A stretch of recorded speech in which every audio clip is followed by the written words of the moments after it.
So, Richard, where could we see oil go? We saw earlier this morning it spiked. It was up about 14% earlier. But we've seen this before where geopolitical events happen, the price spikes, and then it just seems to come right back down.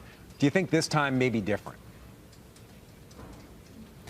Well, I think the question really depends what happens next, and that's what the oil price is starting to reflect.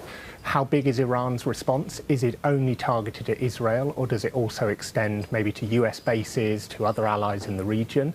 Those kind of things could draw in the US into a conflict. It could escalate, but we're not certain that that's going to happen. And so far, at least, there hasn't been any direct disruption of supply. So it's going to be a case of watch and wait to determine whether oil prices are going to keep going up because the situation is escalating, or some of that risk premium can start to come out once it becomes clear that we aren't going to see supply losses. All right. So investors are watching and waiting. What about OPEC itself? How does OPEC view these events? Does it influence their decision to ramp up production or possibly cut production?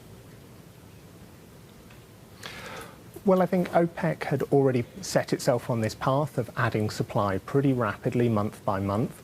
And it will always be very careful, because Iran is a member, not to explicitly talk about, filling or replacing any losses of Iranian supply, whether it's from sanctions or conflict or anything similar.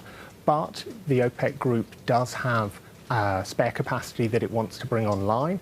And so if we do see losses of Iranian supply later this year, that will create more space in the market, which other OPEC barrels can fill.